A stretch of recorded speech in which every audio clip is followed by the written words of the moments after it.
How are you, Mr. Soto? I'm doing good. Good. Well, thank you for letting me observe your reading class. It was a pleasure. I want to praise you because we did see your exit ticket data and they did really good. So we've seen a lot of growth in your class. So awesome, awesome. Okay, so I want to get into our goal here. So I want to start off with a question, and I would like to ask you, what is the purpose of giving students immediate feedback in your class during a reading lesson? Well, I mean, the benefit of giving them feedback right away is pretty much as much for them as it is for me, for them to be able to see wherever they're struggling or see where maybe they're having certain misconceptions of whatever the lesson I'm teaching that day. So that way they can show me first where I need to implement certain changes in my lesson, whether it's pace or whether it's explaining something a little more. And for them, it helps them not get stuck, not get, how do you say, like discouraged when thinking they don't understand something. Okay, awesome. All right, so this leads into the plan and action that I want to create for you, and hopefully you can implement this and show some growth or even more growth with your students. So as I was observing your class, you did your lesson, you did the vocabulary, then you got into the reading and the activity. And as you were doing the activity, your students were reading in pairs, and you were walking through, and if any student needed help, they would raise their hand and ask for help, and you would go support them. So that was really good. But what is a challenge that you saw in your lesson or in overall lessons that you see in reading? Usually with the challenge that I see is more, because usually I'll teach, like, I have a Spanish lesson first in the beginning of the day and then an English lesson in the afternoon. And then I do see that most of my bilinguals, when we head to that English lesson, they start either maybe a little bit shutting down, or because they don't understand so much what we're talking about, that they feel a little disconnected to the lesson. Okay, all right. So I'm gonna show you a video, and this is aggressive monitoring and giving scholar feedback. Let's see really quick here. Happy kids are successful kids. When you choose a tuition-free K-12. You are rocking it. Now I'm gonna observe the teacher. What are some things that she does? Nice. I looked at that word each. Oh, so smart. I can tell you were listening this morning. Mia. Oh my gosh, is this a 200% for you today?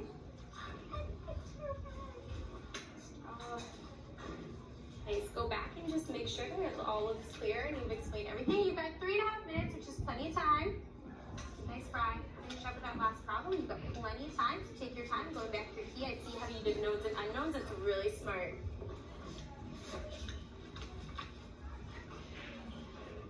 Super smart. Going and checking every answer choice while you've got extra time. That's the kind of thing that's going to get you to do really well. Not just in the test, but just generally. Really nice. Nice. Nice. Go back to any problem you want. Go, honey. Yeah, you've got the 2 steps. Let's go. Get them done. All right, so what are some things that you noticed about the teacher that she did? I've noticed that she gives them a lot of praise, like a little positive, as she's giving the feedback, telling them what they're doing right. Like she's giving them praise every time, which I know in my class it will help them a lot because it gives them a little more confidence whenever we're doing the lesson. Also, even while giving the feedback, she's also reminding them what they need to be doing, how much time they have, because I know for a lot of teachers, pacing is always a struggle with any kind of lesson. Yeah, and making sure that she's getting to every student. Like I said, mostly it's about the positive feedback that I noticed more in the video. Awesome. All right. So yeah. So from the video, I would also want to add on that she has her clipboard, right? And she has a list of the names of the students, right? So she has created a path for her students. So I want you to think, and now who are those kids that you can get to quickly, right? And move on. And then who are you already know who are those students that are going to need that praise, right? And that push in a little bit more time. So we're going to create an action step, and I'm going to, and always in keeping with our goal that giving the feedback, right? And all this is gonna improve our students' growth, right? Yeah. I do it, I'm also gonna implement this in my class where I can give them that immediate feedback so they can fix the problem, like you said, fix it right there and then. Okay, so we're going to create our action plan. So I want to have you practice really quick, right? And we're going to stand up and we're gonna pretend that we're in your class, and I want you to, we're gonna start with a high student, and then the ones on this side are your lows, right? Okay. And you're gonna get your clipboard and you're gonna practice that praise, that feedback, and then we can also create a system. So let's say that they get it right, they would get a check, right? And let's say that they don't get it right, we're gonna do a circle. I don't really like X's, right? So that means that we have to fix it. Then you can always come back and then you can always place a check on that circle. That means that they fixed it, that they're good to go. Then they have to look it over again and then. Yeah, so their goal is, if they have a circle, our goal is to get that check mark, right? Okay. All right, so let's practice really quick. Here's your pen, your clipboard.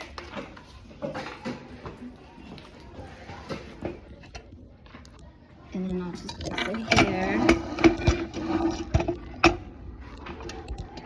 All right, so this is our high student here, high, and then we can say our low student, our lowest students are here, right? Okay.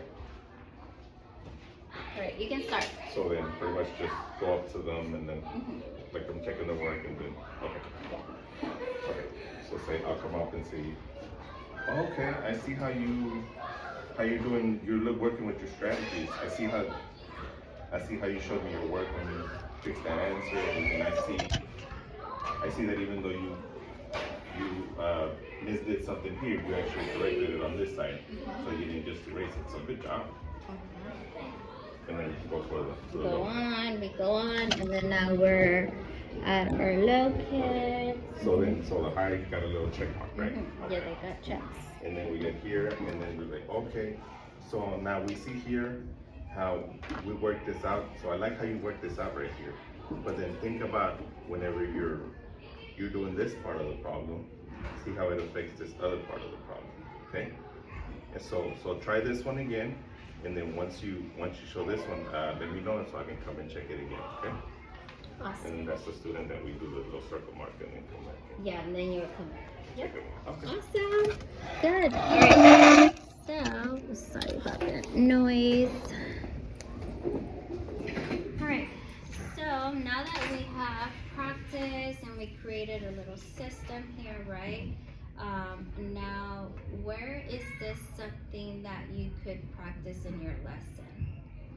Like, what part of your Amplify lesson would you practice this? I feel like it, especially for me that I'm still trying to get used to trying to do this, maybe when they're doing individual work, Okay. even if it's in the middle of the lesson, if it's like a certain problem they're working on by themselves, a certain question, like that's when I can go in. Once I have my list of my highs and my lows, I see maybe I can hit, because I know the highs I'm pretty much gonna check them pretty quick, and then the lows I know I'm gonna need a little more time. So either then maybe once we finish the lesson and do full individual work, or if I happen to put them in a group so they can work it out, and then they can see how they can try to feed off of each other as they're working. Awesome. Yep. And then this could also lead you to even creating your small groups. Like if they're just not getting it, you would have to pull those small Yeah, groups. because sometimes the data doesn't really align to when they're in the lesson. Yeah. at the time. Yeah, awesome. So now that we planned it, we practiced. Now for follow up, when is another time that I could come observe this in your classroom and you implementing this? I would say maybe during small groups. Okay. Yeah, because I feel like that way they're getting more of my focus, and then we can see actually like after we went through the whole lesson, Mm-hmm. I see which ones of them actually understood. Mm-hmm. And like I said, usually my struggle is more with my bilinguals. Yeah. So then I would try to find maybe different ways of helping them out.